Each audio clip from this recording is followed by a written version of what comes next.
Hi, I'm Bryce Minnick. I'm the editor of Bike Magazine. I'm here with Nicole Formosa, our managing editor, Jonathan Weber, our online editor, Anthony Smith, our photo editor, and Ryan Palmer, our gear editor. And this is our second Ask Bike. It's a chance for readers and viewers to ask us questions about anything related to the magazine or website or bikes in general or the industry, whatever you have in mind. We're going to start out with a few questions that we've recently received. And if any of you who are watching, if you have any other questions, just please type them in and we'll try to get to them. So J-Webs has a couple. Take it away. We're going to kick off with one of the more controversial issues in the industry right now.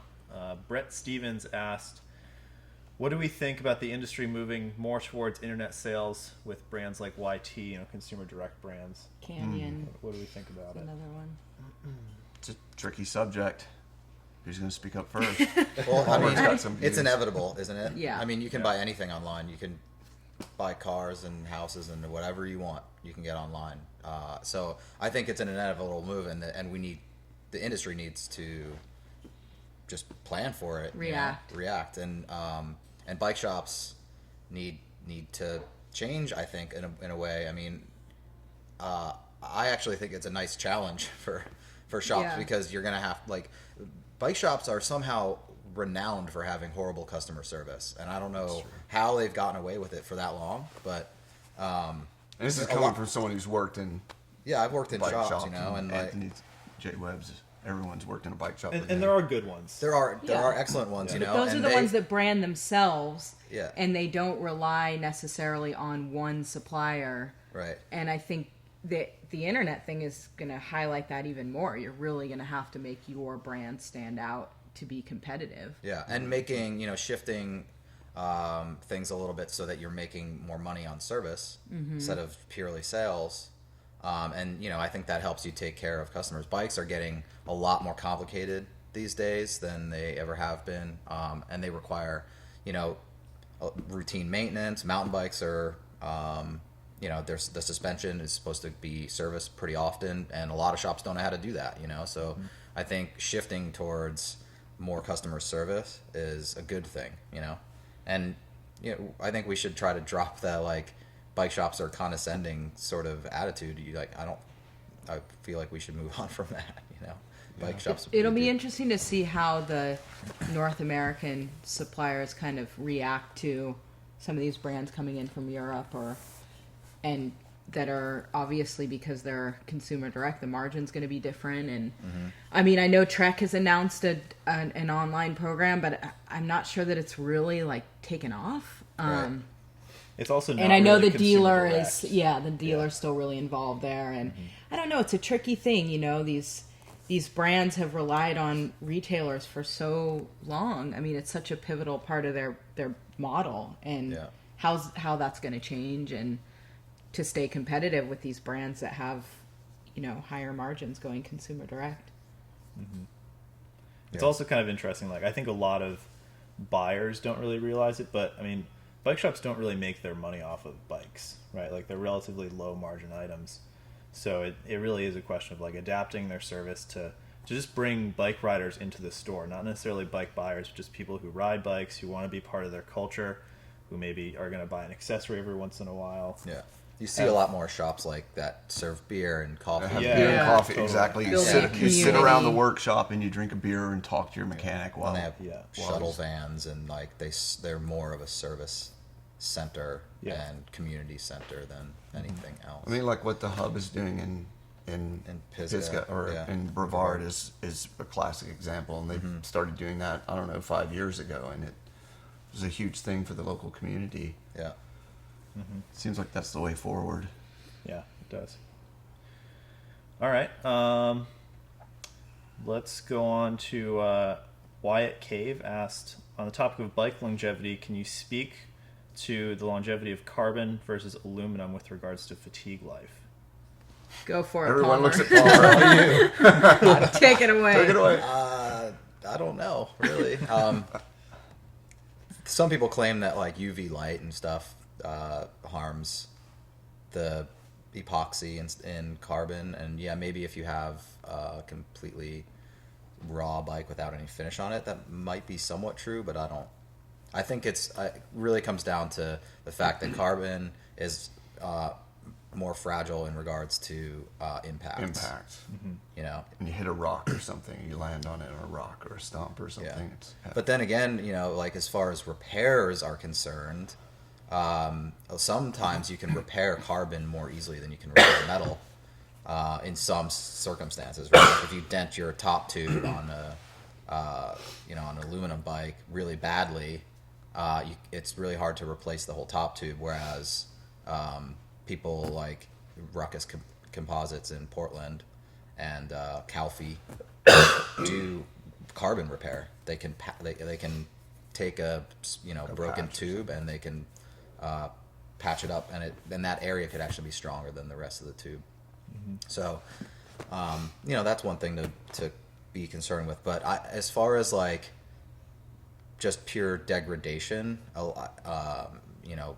with like vibration and all that, most carbon manufacturers will claim that carbon doesn't have like a fatigue life like other metals do. Like, if you flex a aluminum paperclip enough times, it breaks, right? Yeah. And if you take a piece of carbon fiber and flex it a bunch of times, it's not gonna, like, it doesn't fatigue as fast as aluminum does. But who knows? I'm not. There's I so don't- many I other can't actually factors answer that go question. into it. Yeah, you know? exactly. Well, I do remember my old aluminum hardtail that I had just after, thousands of kilometers of riding and everything. It just started to get a lot more give, like flexy around the bottom bracket area. It just seemed like it was becoming kind of more malleable. Yeah, you And- see that with like steel frames and aluminum. Like aluminum seems to be really stiff until it just breaks. But yeah, like with traditional steel, titanium, and aluminum bikes, what you normally see happening as far as like fatigue are welds cracking. That's like the biggest failure point on frames. And obviously, carbon bikes don't have those. They don't have welds in the typical sense. But you do see carbon frames where they fail is usually where they're glued together, or say like where two lugs are glued together. So that's where carbon manufacturing and a carbon frame might look a lot similar to one that was made 10 years ago, but construction has changed so much, so they're getting better and better and better at making them last longer. Cool. Some good education there. Thanks, Palmer. Would you say the same things for components as well? Carbon versus aluminum when you're talking about like wheels or handlebars. Yeah, you see people doing a lot more experimentation with like, people like Easton, when they started making their carbon wheels, they brought in like ballistics experts, right? Because wheels need to take impacts. Mm-hmm. So there's a lot of different. I mean, we've learned a lot about how carbon works as a material, and so people have been able to figure out how to use it in many different ways. And so wheels need to be laid up totally different, use different types of carbon in order to resist some of that stuff. And then we also have like hookless beads now, which help in the layup process and make rims more resistant to impact. So you can now have carbon wheels that are more resistant to impacts than aluminum wheels, but then when they break, it's a ultimate failure instead of having a dent in your wheel. So it's a different type of failure, and it's more expensive, obviously. But, yeah, I think it's improved significantly, carbon. Yeah. All right. Question for Anthony specifically. Oh, jeez. Why are you coughing? From I have my Crankworks. do you need some water? I'm good. From Hector Sora. What is the secret to taking good mountain biking photos? Oh, There's a lot of secrets. yeah. There's a lot of secrets. Well, I think it's not maybe representing just exactly how it looks like being really literal. I think it's like conveying that feeling of mountain biking. And that's not always like an action shot. Sometimes that's like one of those moments in between where it's like you know, maybe something breaks on your bike and it's people like sitting around miserable cold, like fixing it. You know, sometimes that says more about mountain biking than like some banger action shot. So I think the good mountain bike photos, you can just really feel it, you know, you can kind of put yourself there in that moment, like good or bad, like, you know, you're there. That's what it is for me. Just bringing out the feeling, not necessarily just like showing this one. Not being really literal, like, there it is, you know, you got to think about it a little bit, you know, yeah, it kind of takes you into the photo. Yeah. That's a really vague answer, but It is hard good until answer, you though. see, until you kind of see images from somebody who really gets it. It's hard to convey that in words, you know. It's just sort of like you said, a feeling when you see the images that are yeah. Yeah. The Gen- nuts that you and bolts want to of- be there, or you feel like you're there. Yeah.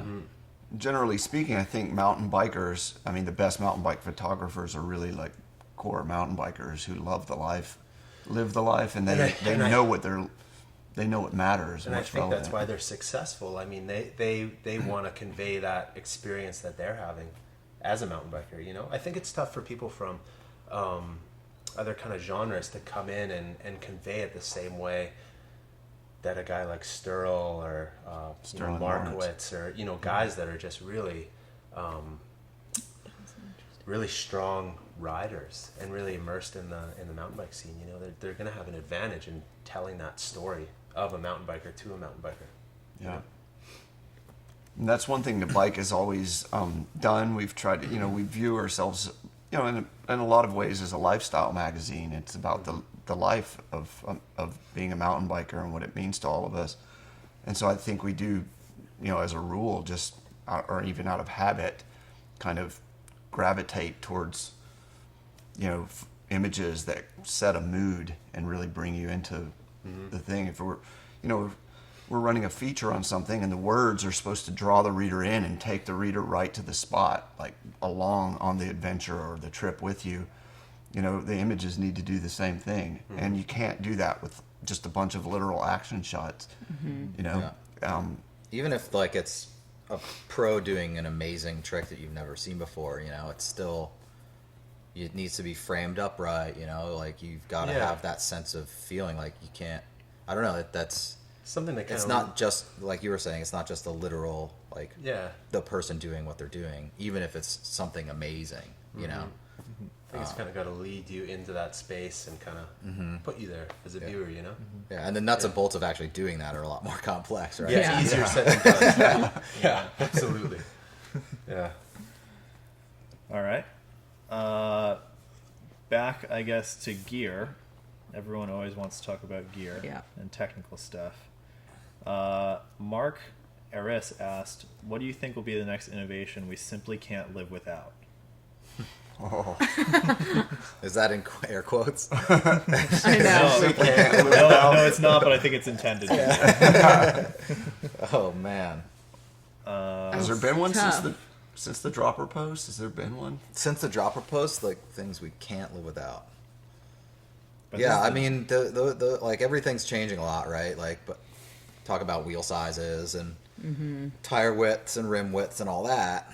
But you can live without it. Yeah, You can still... Well, you know, can live without. Yeah, a dropper post. but I anything, can't. really. I don't know. Nino Schurter just won a World Cup without a dropper. He's a gold medalist, the fastest XC racer of all time, and he doesn't have a dropper, so that makes us all lame. He's a much better rider than all of us. I mean, I feel like we'll probably go somewhere with electronics integration.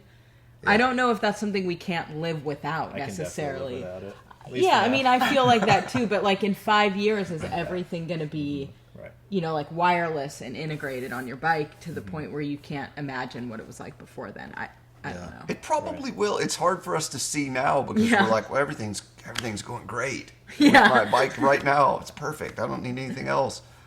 And then, but if you look at what we were riding 5 years ago, and things were great then too, weren't they? Yeah. And then we didn't know what we were in for and how much bikes have improved even over the past couple of years. It's crazy. I guess that's the great thing about mountain biking. It's as long as you're riding, it really doesn't matter how great the technology is. In that moment, Don't tend to think about it all that Be a much. soul rider. I know. Soul riding, bro. so we haven't answered that question. We don't I do know. think We're not I do think it's something prognosticating. having It's my with, crystal ball. to do with electronics. So I mean, whether it's like making suspension better and like having it so that your suspensions can sort of tell you how to set it up, because I think that like one of the biggest things that I see is like people either not caring or not bothering to dial in their suspension when like it's some of the most expensive stuff on their bikes. You know, if you're spending $4,000 or $5,000 on a bike, you're gonna have like pretty expensive high-end suspension on there, and a lot of people are just like, okay, set sag, forget about it, right? Guilty.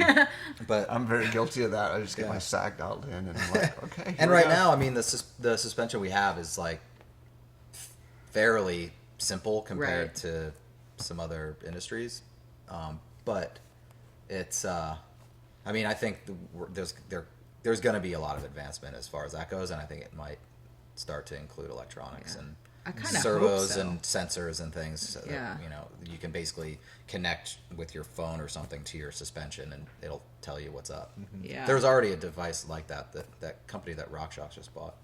Yeah. You hook it up to the air valve on your shock or your fork, and it sort of, and then you ride your bike, and it sort of tells you what it thinks you should have your settings at. Yeah. Really? Yeah. I could use that for like high and low speed compression. It tells you stuff like that, Like, like you should that's slow down your something I rebound could because you're use. spiking. Or, Yeah. Oh my God, is it going to be like a Kubrick film though? Is it going to be like Space Odyssey?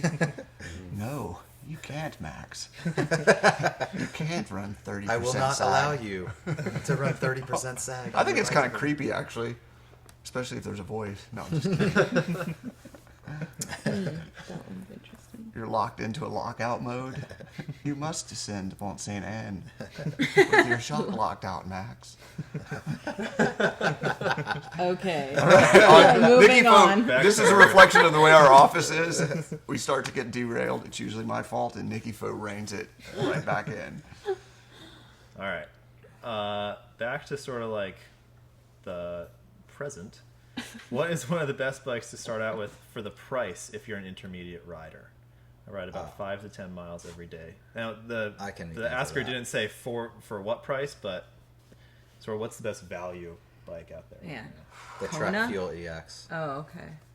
what you the think? aluminum one that we had at Bible last year. Yeah. How much is it? 3K. 3K. See, I There are would say so many that bikes. bike. I feel like in that Such a range. good category.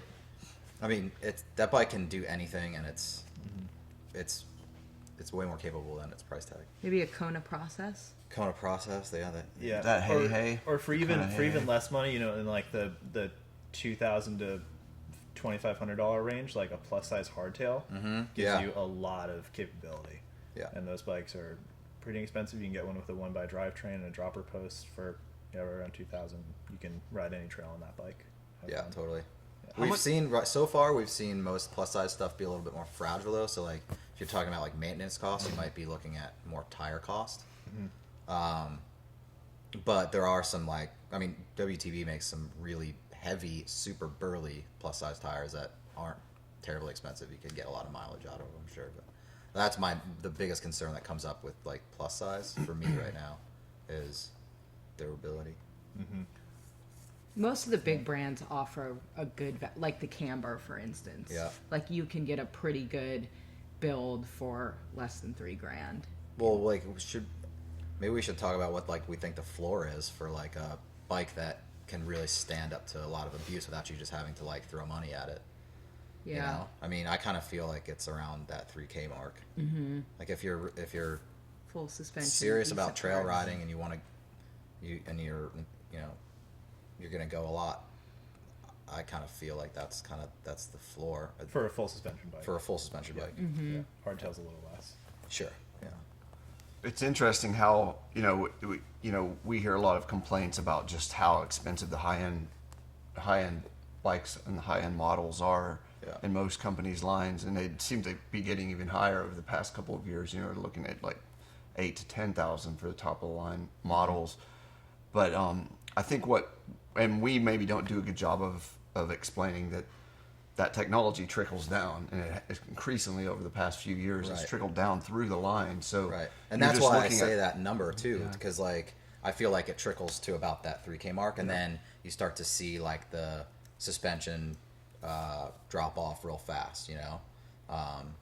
When you go from like pikes to sectors and stuff like that on the RockShox end, or like you go from a Fox Fork down to a lower quality, maybe Suntour offering or something like that, which maybe isn't even lower quality, just a little bit less sophisticated.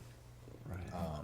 But I don't know. I kind of feel like with that Trek bike, it's still got like a Fox 34 on it and float shock, and it's got all the same, like you're not giving up anything really on the ride of that bike between that and one that's double the price. It's really just weight. Right. At that point, Yeah. you're getting a good drivetrain, like you're getting everything you need, Yeah. I think a few of us picked that bike as our favorite last year's Bible, right? Yeah, I think I picked, Or I think one I of our picked it favorites. based on value, essentially. Right. I think you can still, for people who are just getting into the sport, I think mountain biking, there's a lot of debate about whether it's become too inaccessible to average working class people, and I don't think that's true. I think it's just a matter of sacrifices, what you're willing to. I mean, when I started as a mountain biker, it was still expensive for me, and I was having to choose what other things I wasn't going to buy, or getting lower rent, or not eating out and stuff, so that I could upgrade my fork. I mean, it's a choice. If you love to mountain bike, you're going to have to make some sacrifices for what you want to do. I still don't think it's cost prohibitive for most working people, and Yeah. Yeah. And North I mean, America and the Europe used bike anyway. market's pretty strong, like. oh yeah, Yeah. dude, you can get so many things on Craigslist, and especially in a saturated place like where we are in Southern California. Totally. There are so many good bikes, and they're like 1 or 2 model years Yeah. out of date and therefore obsolete, and people are moving, they've got to get rid of it, and they're fire sailing a $4,000-5,000 bike for $1,500. Right. You can, I think it's a good way to go if you know what you're What you're looking at. If you don't take a buddy who does know about bikes to go with you and make sure everything's dialed, In a way, I mean, like the used bike market is definitely a buyer's market. Like, as soon as you roll off the showroom floor with a bike, it's dropping in Totally. half. Yeah. yeah. If we were trying to Value, sell a bike, So, getting ground so hard. Yeah. My phone's blowing up with like lowballing. Maybe I should have made this a little more expensive. and people who aren't going to show up. Yeah. all right. All right. We've gotten a bunch of questions about Bible for this Okay. year. Which is for those of you who don't know, the Bible of Bike Test is our annual gear issue. This will be our eighth year doing it, and it's a big undertaking. We usually spend the better part of 3 weeks at a certain destination and test anywhere in the range of 25 to 30 bikes. Yeah. And for anyone just joining us, this is the editorial team at Bike, and we're just taking any questions that you have about bikes or the magazine or anything mountain bike related. So this question is actually from Kid Reamer over at Salsa. Oh Yeah. yeah, Kid, what's up? Hey, Kid. All right. He If you're asked, watching, it's a 2-part question. First, is that bike rack behind you a Ryan Palmer special? It is. it is. Palmer worked his ass off on that. And where will you be testing for this year's Bible bike tests? Who wants to make Drum the roll. Who wants to make the announcement? Palmer did the most work on it. Okay. Well, we're going to Northwest Arkansas. And Can't wait. so we visited there, Bentonville is where we'll be kind of based out of, and they're building tons and tons of trails there. They're putting a lot of effort and money into building a lot more stuff. In fact, I think there's going to be about 40 new miles of single track by the time we get there from when I visited in the spring. So it's going to be pretty cool. There's lots and lots of territory there, and they've got one of the largest deciduous forests in North America right there surrounding them. So there's definitely a lot of terrain between Bentonville and Fayetteville, that whole surrounding area. There's beautiful forest and lakes and really cool limestone features and stuff. Technical trail, smooth flow trail. And there's also places where you can find a significant like amount of vertical drop. So we should be able to find some good stuff to test bigger bikes on as well. Test the 6-inch bikes, the all And we'll mountain be bikes. camping in the Walmart parking lot. Yeah, yeah. We're gonna take a couple of big Winnebagos. Winnebago Warriors. That'll be the headline of the feature. But speaking of testing, should we ask this? Speaking of testing, yeah, this is a question we've gotten multiple times over the past couple of years. Nick was asking, will we ever review DH bikes again? Number one reason he bought the Bible. Ooh. When we've Man. over the past few years since we haven't been doing DH bikes in the Bible, we have gotten quite a few queries about this, and so That's a let's hard explain. one, man. Yeah. That's hard because bikes have gotten so capable. I mean, like the all mountain / enduro bikes that we're seeing come out are what a lot of people are riding at bike parks and stuff yeah. nowadays. You used to go to Whistler and see just like 98% downhill bikes on the hill, and now it's. I mean, it's the opposite. it might even be skewed the opposite way, you know. But it's at least half and half. It seems like. How many of us rode a DH bike while we were just at Crankworks Whistler For for 10 the whole days. last 10 days? I rode the park several times and always on a 6-inch travel bike. I never rode a DH bike. I don't know. I You rode it once? brought a downhill bike and didn't ride it. And we had to pay rode- to ship Anthony it back. rode it. I wrote it, but One time. mostly on my trail bike, on my Trek / Editor's Choice bike. Yeah, which is kind of, you look back at downhill bikes maybe like 5-6 years ago. It's, it's They're got- as slack probably as a downhill. getting close. That's I crazy. mean, really, It is like getting close. obviously the new wave of downhill bikes are even slacker and lower Yeah. and really different than they were back then. But these Yeah. new all mountain bikes, the way they pedal, it's pretty crazy what they're capable of going down. Yeah, I mean, getting on a downhill bike, definitely. I mean, they're still in a category of their own. Right? Absolutely, Like, yeah. And, And they're a lot like of to fun. say that an enduro bike has the same capability would be a misstatement. But I think the fact what we've been seeing is like we see fewer downhill bikes around. We see fewer people riding them, all the time, and we feel like that market is pretty small. And that's what gets to the main point is we don't have a ton of time to do Bible. We're squeezing it in like 2-week test period, and we basically only have room to test like 30 bikes or so. And you need the terrain. And for and DH you need bike. the terrain. We need to find a place to ride them. We've gotten snowed. People to ride 'em. We people to ride, and we've gotten snowed out of some of the spots we've tried to go test bikes because we're doing it in the fall, and you need in bike parks. and you need a bike park or something like it to go test. So I mean, it does complicate things. It's a big effort to do for something that is a pretty small market. And we sort of decided, like, why don't we just focus that attention on the meat of what the market is, and what people might be interested in, which are basically, trail and all mountain bikes. And so we do a few XC bikes, but the meat of the bulk of it is trail and all mountain. Yeah, and with DH bikes, it takes a certain type of rider to even do a DH bike justice. I Right. feel Yeah. like downhill bikes are lost on 99% of mountain bikers. You need to be a real charger with a thirst for pure speed. Because there's like, I get on a DH bike and I feel like it's riding me half the time. It's like, it's a different animal altogether. Yeah, for And sure. That's why I feel like it's high level racers and stuff that's their kind of domain, and it's a tough one. I mean, we have talked about trying to do a concentrated Mini Bible. mini or just like a test of downhill bikes up at Mammoth or somewhere a little closer, Yeah. Snow Summit. But In a similar kind of form. yeah, in a similar. But then it's like you're almost planning a whole other Bible, and it's resources and it's time, and Yeah. actually getting up to do that when the park's open. I mean, it's challenging. It's hard to do it all.